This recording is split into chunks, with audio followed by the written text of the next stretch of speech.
Hearing এর নাম করে নোটিশ দিয়ে আজকে আমরা দেখতে পাচ্ছি একটা তাদেরকে অপমানিত বোধ করা হচ্ছে। হঠাৎ হঠাৎ আজকে বিভিন্ন নোটিশ ইস্যু করে দিচ্ছে, বলল মাধ্যমিকের অ্যাডমিট চলবে না। আমাদের সরকার, আমাদের সেনাপতি অভিষেক বন্দ্যোপাধ্যায় সুপ্রিম কোর্টে গিয়েছিল, পরিষ্কারভাবে সুপ্রিম কোর্ট এই বিজেপির নির্বাচন কমিশনকে জানিয়ে দিয়েছে মাধ্যমিকের অ্যাডমিটকে বৈধ নথি বলে গ্রহণ করতে হবে। এবং যারা আজকে আমাদের এই দাসপুর ব্লকের 10টি অঞ্চল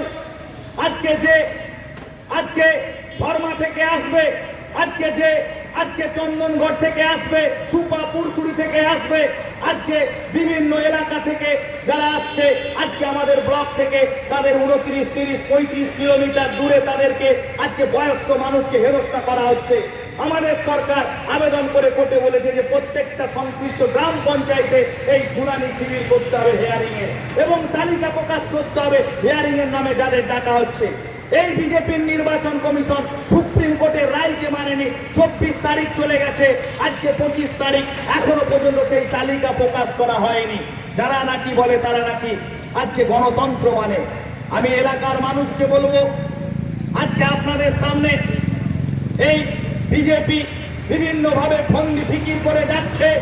আজকে বিজেপির পতাকা তলে যখন কোন সাধারণ নাগরিক যাচ্ছে না, তারা তখন ধর্মের পতাকাকে বেছে নিয়ে মানুষকে ধর্মের আজকে জুজু দেখাচ্ছে।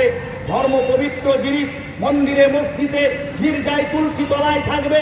ধর্ম মানে মানুষকে মানবতার দিকটা বোঝাবে। ধর্ম মানে এই নয় কাউকে ধর্মীয় স্লোগান দিয়ে তাকে বাধ্য করা ধর্ম পালন করা। এই বিজেপি 2014 সাল থেকে ভারতবর্ষের বুকে একটা অগণতান্ত্রিক পদ্ধতিতে মানুষকে ব্যস্ত করে তুলছে। আর এই বাংলা দখল করার তারা আজকে স্বপ্ন দেখছে। আমি বিজেপির নেতাদের বলবো, যাদের কানে এই মাইকের আওয়াজ যাচ্ছে, তপন কাকু বলছিল এই দাসপুরের বুকে যারা ধর্মের নামে নোংরামি করবে এবং এই এসআইআর এর নামে মানুষকে ব্যতিব্যস্ত করবে, যদি কোনো বৈধ ভোটারের নাম বাদ যায়, তাহলে কিন্তু এই দাসপুরের বুকে যারা ছোট মাঝারি 25 পয়সা 50 পয়সা 1 টাকার বিজেপির নেতারা আছে, তাদেরকে আমরা এবং সাধারণ জনগণ ছাড়বে না। কারণ ভোট দেওয়া মানুষের গণতান্ত্রিক অধিকার।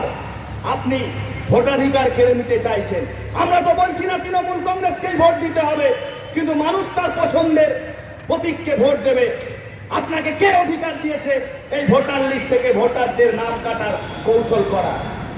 ধর্মে ধর্মে বিভাজন করছেন। নতুন দাসপুর দেখছি আমরা, যে দাসপুরের বুকে আমরা একসাথে দুর্গা পুজো, যে দাসপুরের বুকে সরস্বতী পুজো, যে দাসপুরের বুকে মহরম, ঈদ একসাথে আমরা করি। সেই দাসপুরের বুকে এক শ্রেণীর উগ্র মাতাল যারা রাত্রি হলে সন্ধ্যেবেলা হলে গাজায় টান দেয়, সেই বিজেপির কিছু নেতা তারা ধর্ম শেখাবার চেষ্টা করছে এই দাসপুরের সুশীল সমাজকে, দাসপুরের শিক্ষিত সমাজকে। আমরা আশাবাদী দাসপুরের শিক্ষিত সমাজ এই বিজেপি নামক জঞ্জাল পার্টিটাকে গ্রহণ করবে না। আজকে একজন 80 বছরের বৃদ্ধাকে তাকে ডাকা হচ্ছে ভিডিও